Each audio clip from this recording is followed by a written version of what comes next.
तीनों भेड़ों की दोस्ती एक बहुत ही बड़े हाथी से थी।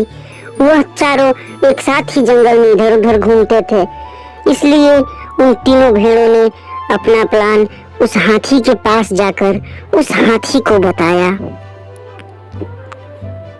जब वह तीनों भेड़ें उस हाथी के पास पहुंची तो उन्होंने बताया कि ऐसी ऐसी बात है, हमको नदी का उस पुल को पार करना है, तुम मेरी सहायता कर दो तो अच्छा रहेगा। उन्होंने सारी बातें उस हाथी को बताई और हाथी उनकी मदद करने के लिए तैयार हो गया।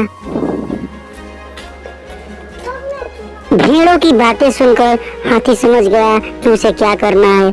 सबसे पहले एक भेड़ उस पुल पर गई, तभी बाबर शेर उसके सामने आ गया और उससे बोला, आज मैं तुम्हें खा जाऊंगा, तुम्हारी हिम्मत कैसे हुई इस पुल पर आने की, मैं तुम्हें यहाँ से जिंदा नहीं जाने दूंगा। तभी उस भेड़ ने कहा, तुम मुझे खाकर अपना पेट नहीं भर सकते, मैं बहुत छोटी हूँ, मेरे पीछे मेरा बड़ा भाई आ रहा है, तुम उसे खा लेना। दूर जंगल में शेर ने देखा कि उससे बड़ा एक भेड़ आ रहा है। उसे देखकर उस शेर ने समझा कि इससे तो अच्छा है कि उसी भेड़ को खा लूं और इसे छोड़ दूं। यह कहकर उसने उस भेड़ से कहा कि तुम यहाँ से जा सकते हो। वह भेड़ वहां से चला गया।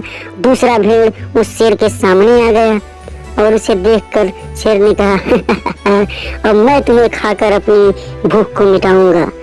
तुम्हें देखकर मुझे लगा कि तुम छोटे हो, लेकिन तुम तो उससे बड़े हो, अब मजा आएगा।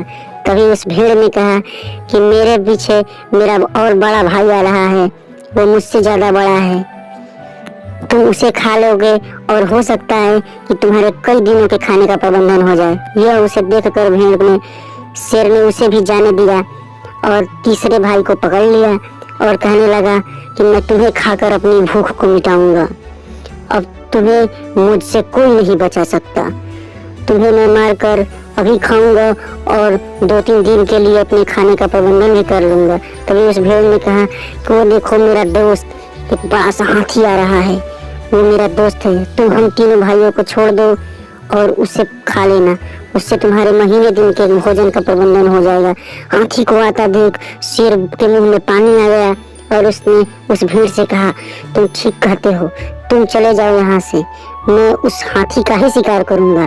और इस तरह वह भेड़ भी वहां से चली गई और शेर उसके हाथी के इंतजार में पुल पर खड़ा हुआ खुशी से झूम रहा था और दहाड़े मार रहा था। जब हाथी ने देखा वह तीनों भेड़ वहां से जा चुकी तो हाथी भी वहीं से पलटकर भाग गया। उसको पलटता भाग देख शेर यह सोच ही नहीं पाया कि हाथी तो यहाँ आ ही नहीं रहा है। शेर गुस्से से पागल हो गया और दहाड़े मार मार कर चिल्लाने लगा और शेर से तीनों भेड़ बचकर नदी पार करके चली गई। इसलिए कहते हैं सूझबूझ से कोई भी काम आसान